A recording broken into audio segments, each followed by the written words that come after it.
أعوذ بالله من الشيطان الرجيم. بسم الله الرحمن الرحيم. لئن بسطت إلي يدك لتقتلني ما أنا بباسط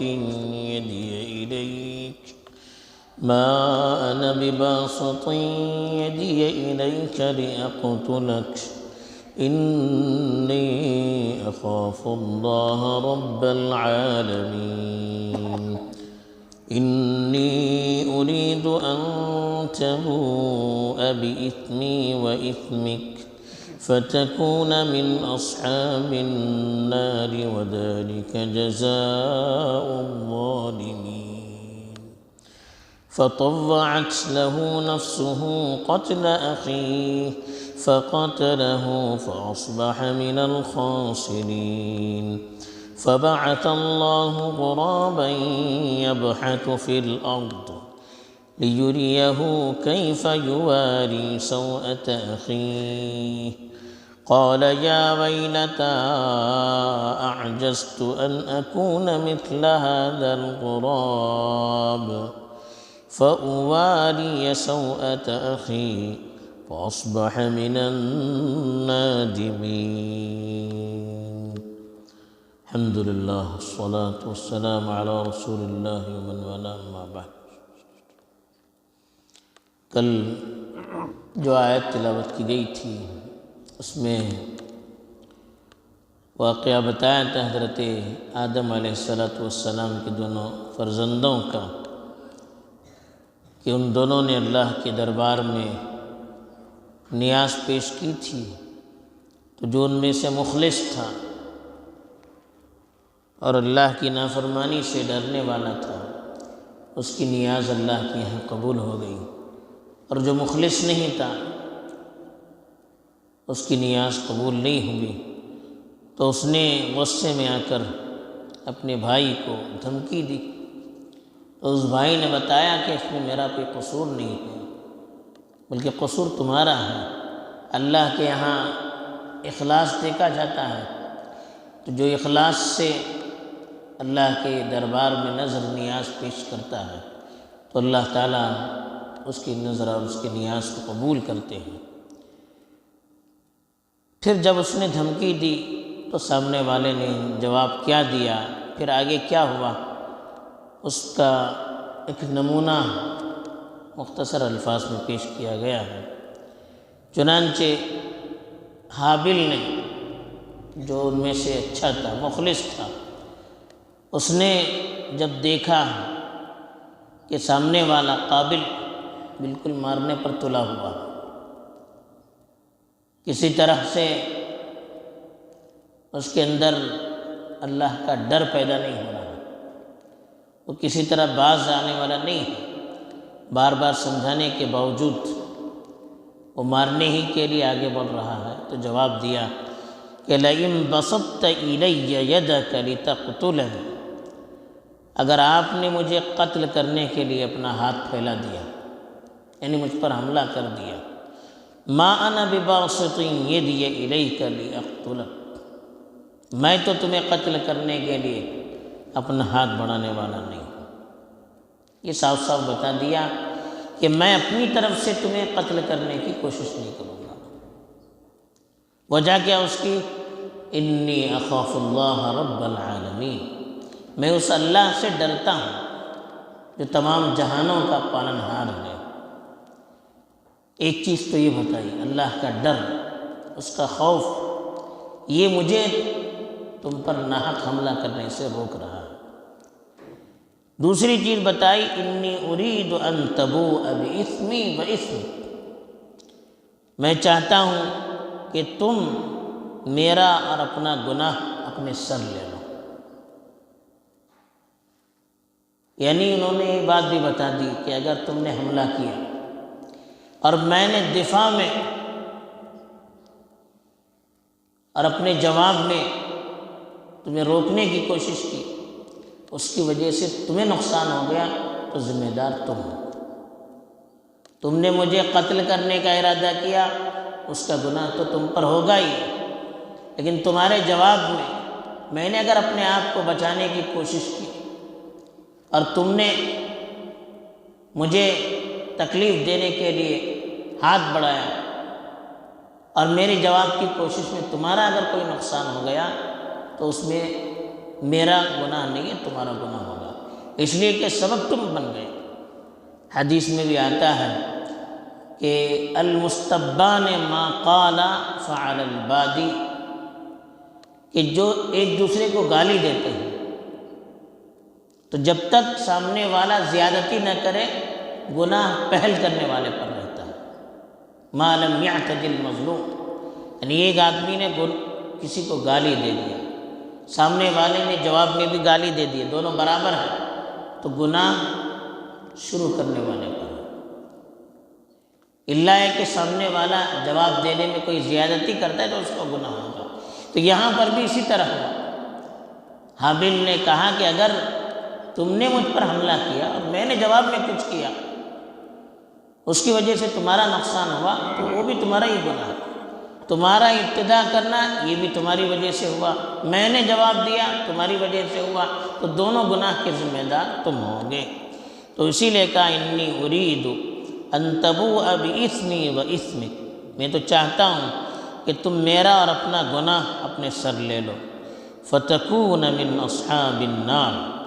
تیسری بات جو انہوں نے بتائی کہ اس کی وجہ سے تم جہنم میں چلے جاؤ گے۔ اس سے معلوم ہوتا ہے کہ ابتدائی سے ناحق کسی کو قتل کرنے کی سزا جہنم ہے۔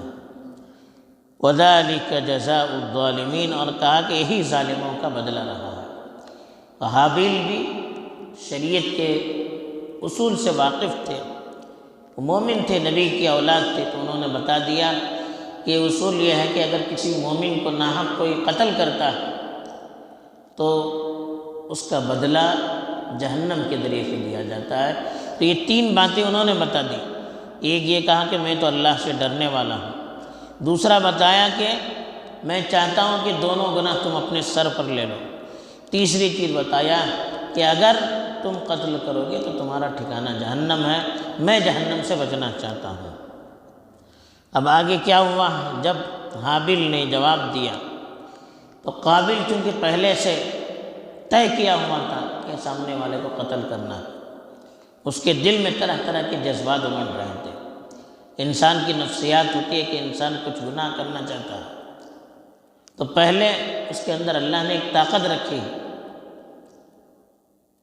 جو فرشتوں کی طاقت کہلاتی ہے، وہ روکتی ہے۔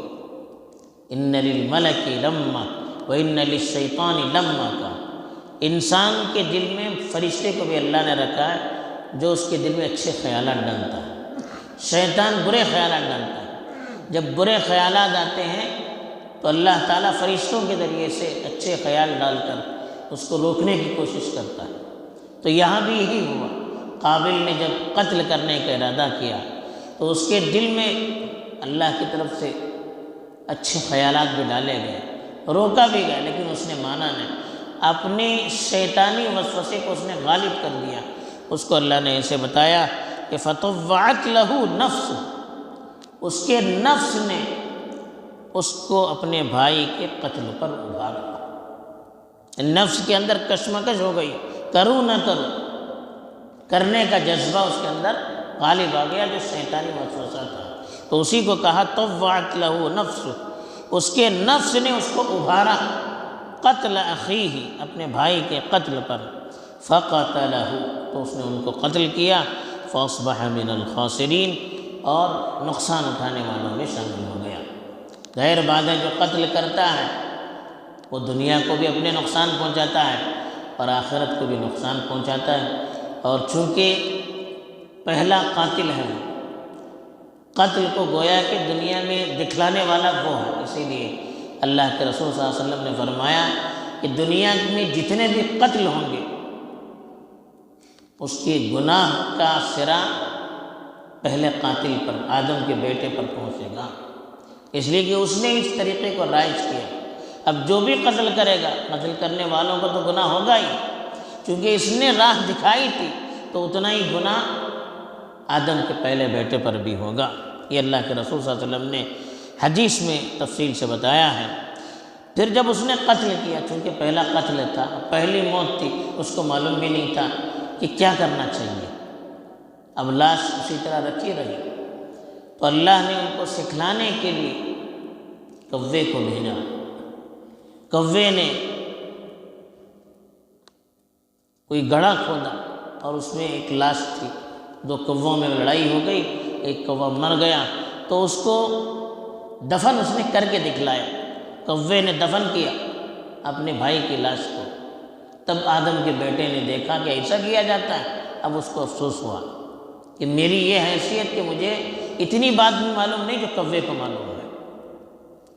تو یہ اللہ نے کہا کہ فَبَعَثَ اللَّهُ غُرَابًا، غراب کوے کو کہتے ہیں، اللہ نے کوے کو بھیجا، يَبْحَثُ فِي الْأَرْضِ، جو زمین میں کورید رہا تھا، یعنی چھوٹا سا گڑھا کھود رہا تھا۔ کیوں بھیجا تھا اللہ نے؟ لِيُرِيَهُ، ان کو دکھلا دے، كَيْفَ يُوَارِي سَوْءَةَ أَخِيهِ، وارا یواری کہتے ہیں چھپانے کو، سوءۃ مثلا شرمگاہ کو کہتے ہیں، یا میت، ان کے بھائی کی میت کو کس طرح سے چھپایا جائے، دفن کیا جائے، یہ دکھلانے کے لیے اللہ نے ایک کوے کو بھیجا۔ تو جب اس نے یہ دیکھا کہ کوا کس طرح سے اپنے بھائی کی لاش کو دفن کرنا ہے، مجھے اتنی بھی توفیق نہیں ہے، میرے اندر اتنی بھی صلاحیت نہیں ہے، تو افسوس کرنے لگا اور کہا، قال، اس نے کہا، یا ویلتہ، ہائے افسوس، اعجزت ان اکون مثل هذا الغراب، مجھ سے اتنا بھی نہیں ہو سکا کہ میں کوے کی طرح بن جاؤں، اتنا بھی مجھ سے نہیں ہو سکا، میں اس سے بھی عاجز ہوں، اسے کوا دفن کرنا ہے، میرے اندر اتنی بھی صلاحیت نہیں ہے۔ فَأُوَارِيَ سَوْءَةَ أَخِي، کہ میں اپنے بھائی کے لاش کو دفن کر سکتا۔ فَأَصْبَحَ مِنَ النَّادِمِينَ، اور وہ شرمندہ ہو گیا۔ بہرحال اس واقعے کو قرآن نے اسی لیے بیان کیا، جیسا کہ کل بھی بتایا گیا تھا، کہ حسد انسان کو کہاں تک پہنچاتا ہے، ایک بھائی کو بھائی کے قتل تک پر ابھارتا ہے۔ دوسری چیز کل بھی بتائی گئی تھی کہ حسد یہ کمزوری کا نتیجہ ہے، حسد کرنے والے کو سوچنا چاہیے کہ سامنے والا آگے بڑھ رہا ہے تو اس کے اندر کیا خوبی ہے، میں پیچھے ہوں تو میرے اندر کیا کمی ہے، اپنی کمزوری کو تلاش کرنا چاہیے۔ تیسری چیز یہاں پر یہ بھی بات معلوم ہوتی ہے کہ آدم کے دوسرے بیٹے نے اپنے بھائی سے بدلہ لینے سے جو انکار کیا تھا، اس کی وجہ یہ تھی کہ وہ آخرت کا خوف محسوس کر رہے تھے، جو اس پر وعیدیں آئی تھیں وہ وعیدیں ان کے سامنے تھی۔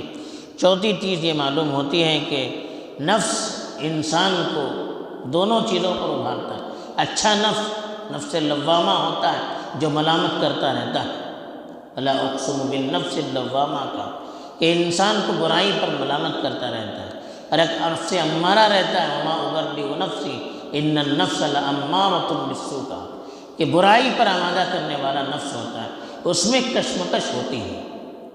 تو جو اچھے لوگ ہوتے ہیں ان کا نفس لوامہ غالب آ جاتا ہے، وہ غلط خیالات آنے کے باوجود اپنے آپ پر کنٹرول کرتا ہے۔